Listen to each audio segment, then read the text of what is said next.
Hi, I'm Barry Goodman. And I'm Nick Miller. And this is another special episode of Rapid Fire Review with our continuing coverage of the North Atlantic Airsoft Expo from High Point, North Carolina. While we were there, we were able to get some really great footage that we weren't able to put in the first video, so we just wanted to make sure you were able to see all the cool interviews we got with some of the seminar speakers, the exhibitors, teams, and attendees. We're going to kick off today's show with our first interview with Expo co-founder Kyle Thagard.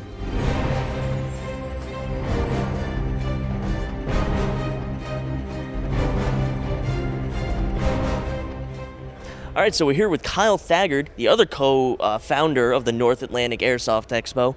Kyle, can you tell us a little bit about the cool things that we're seeing here this year at the Expo? Well, this year we've grown 40% just in exhibitor sizes, and so we haven't even had enough people to come through the door to even guess what our numbers are, but there's already lines out at the front, so we know that the numbers are there. I think the things that are attracting people this year are big name exhibitors, like Crazy Crow Mags, and you've got Z-Shots and Pantex shooting course, and we've got 12 hours of seminars and all sorts of activities this year. Now, am I right in saying that you play Airsoft yourself? Absolutely. I'm a Airsofter first, and then decided to start the Expo because of the need for the increase of awareness about the sport, So Airsofter at heart, showman by force. Yeah, no, I hear you. So how long have you been playing Airsoft for?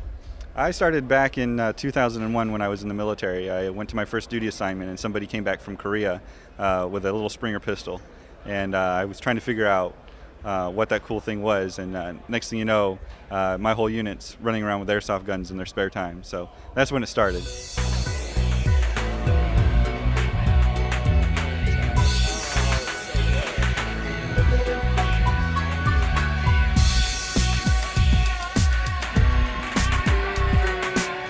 What's your favorite thing about Airsoft? The one favorite, if you could sum it all Airsoft in one thing, what would it be? Training value. Yeah. We get to dress up and play guns. That's pretty much it. We did it as kids, and now we get to do it as adults. I would have to say it's the camaraderie. And I don't think there's any other sport quite like it. Getting out and playing when you can get out and play. We shoot a lot of videos, so I don't get to play as much as I'd like. But really, if you get out and play, you build the camaraderie. You have a lot of friendships you develop on the field, or friendships off the field. The coolest thing in Airsoft, I think, is what's going on right now, which is just the rise in the different guns, the World War II guns that are coming on board now. You can't help but say that the one-for-one realism of the weapons. I like the technical aspect of it, like the mind games. I like for it to be a thinking man's game. I don't like to just run out there and run and gun. I like to have to think about what's going on and assess the situation. Right. It's the esprit de corps and camaraderie that I have. There's a number of teams here today, and we have played with every single one of them. And it's just, every single guy we meet, we shake hands, even though we may be on opposite teams sometimes. It's just the people and the esprit de corps and camaraderie that I missed that in the military when I was out, and you get it in Airsoft.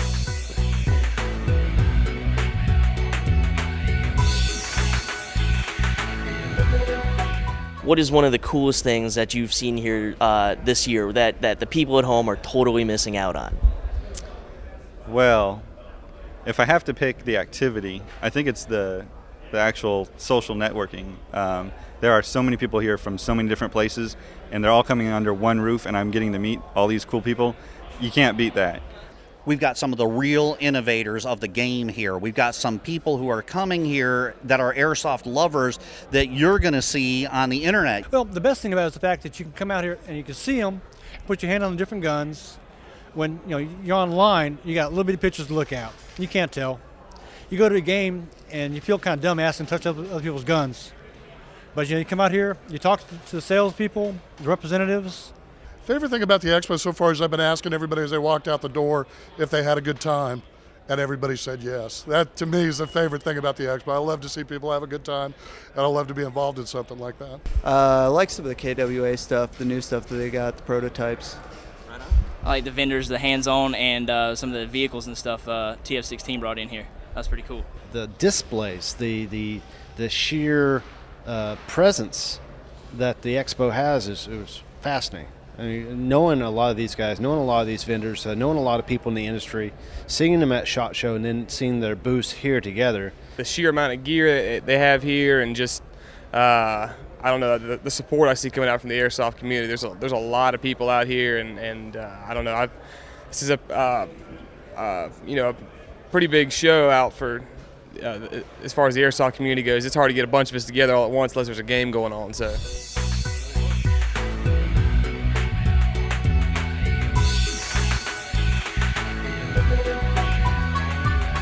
So we got a lot of great footage there. Barry, what did you think of what you saw? Well, you know, the history buff in me, you know, I'm the history buff. Right. I love the segment that you did with the fellow that won the vintage loadout competition. Right.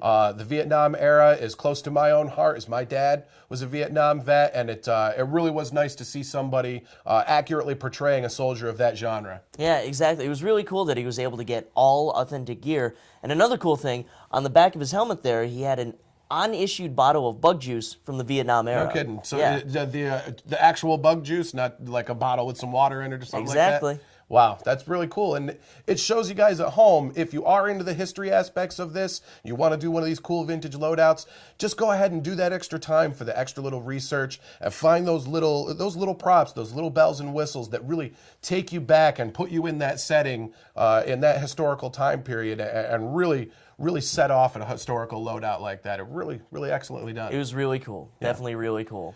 And I know that in your interviews, you asked a lot of these guys what perhaps was their the coolest thing they saw or their favorite moment while they were down at the expo. So I'm going to hit you with the same question. What was your favorite moment or like the coolest thing that you thought you saw while you were down there? Well, you know, Barry, I got to say, it was definitely the community that I saw. North Carolina had a great, tight-knit community of airsoft players, enthusiasts, vendors, you know, and I saw a lot of cool stuff, and definitely I saw a lot of young people being brought up and taught great safety aspects and responsibility aspects of our sport, and, you know, being taught to be ambassadors for the sport of airsoft in general. It was great to see that they were bringing up new generations of airsoft players. Excellent. Yeah. All right.